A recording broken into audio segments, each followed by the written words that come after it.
সৃষ্টিকর্তার কৃপায় কানাইয়ের এখন 16-17 মাস, তারপরেও কি হয়, এই যে প্রায় রাত্রে সে ঘুমায় না। হ্যালো এভরিওয়ান, সকাল সকাল ব্লগটা শুরু করলাম। সবাই কেমন আছো? আশা করি অনেক ভালো আছো। আমিও আছি মোটামুটি। ছোট বাচ্চার মা, জানোই তো কেমন থাকতে পারি। তো এই যে গতকালকে রাতেও কিন্তু কানাই ঘুমায় নাই। তো এই যে আমি আজকে ব্লগ যে কিভাবে বানাইছি এটা একমাত্র সৃষ্টিকর্তাই জানে।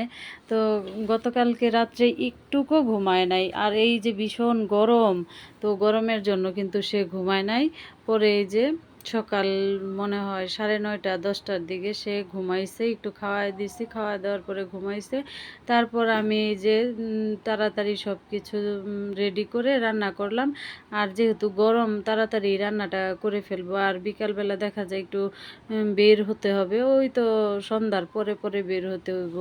কারণ আমার কিছু প্রয়োজনীয় জিনিস আছে কানাইয়ের জন্য, একটু টুকটাক কাপড় আর কি, গজ কাপড় কিনতে হবে গরমের জন্য, পরার জন্য আর কি। তো আমার রান্না কিন্তু আমি আজকে তোমাদের রান্না বাড়া কিছুই শেয়ার করি নাই, কারণ এই যে গরম, তারপরে হচ্ছে কানাইও বিরক্ত করতেছে। অতিরিক্ত গরমে ছোট বাচ্চাদের আর বয়স্ক মানুষদের কিন্তু অনেক কষ্ট।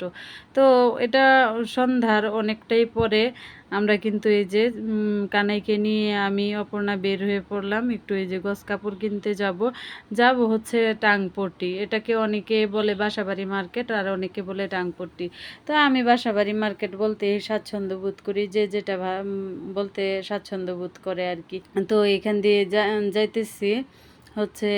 তো দেখি কি কিনতে পারি। আর ওই যে কানাইয়ের পরনে যে আর কি নিমা সেটটা আছে, এটা লিলেন কাপড়ের, এটা এক ধরনের দোকান থেকে কিনেছিলাম, বেশ আরামদায়ক। আমি ভাবলাম যে আরও পাতলা, একটু সুতি টাইপের কিছু, অনেক পাতলা হবে এরকম কিছু একটা নিয়ে নিই।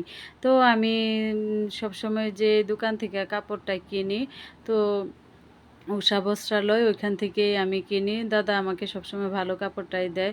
বাইরে থেকেও দেখা যায় যে মাঝে মাঝে ওই যে টুকটাক অন্য কাজ করতে গেলে কিন্তু বাইরে থেকেও কিনা হয়, কিন্তু বাইরেও যে দাম, ভিতরেও ওই একই দাম, তাই আমি ভিতর থেকেই কিনি। তো কানের জন্য যেহেতু কিনবো, আর পাতলা ব্লাউজের যে কাপড়টা হয় এরকম টাইপের আর কি কিনবো। তো আমি যাই কিনি না কিনি তোমাদের সাথে একদম বানানোর পরে শেয়ার করব। আর কানাই কিন্তু খুব আনন্দ পায় রিক্সা দিয়ে ঘুরতে, আমারও খুব ভালো লাগে। আমরা কিন্তু কেনাকাটা করে এখন বাসার দিকে রওনা হয়ে গেছি। তো কানাইয়ের যেরকম মার মতো হয়েছে আর কি, কানাইয়ের যেরকম ভালো লাগে তার মায়েরও ভালো লাগে রিক্সা দিয়ে ঘুরতে। রিক্সা দিয়ে ঘুরতে আসলে একটু নিরিবিলি রাস্তাঘাট হলেই ভালো, যানজট মুক্ত, কিন্তু শহরে তো এগুলো হবে না। তো আমরা কিন্তু এসে গেছি, এই যে কানাই খেলা করতেছে। আজকের ব্লগটা আমার এই পর্যন্তই। সবাই ভালো থাকবে, সুস্থ থাকবে, কানাইয়ের জন্য সবাই আশীর্বাদ করো। বাই।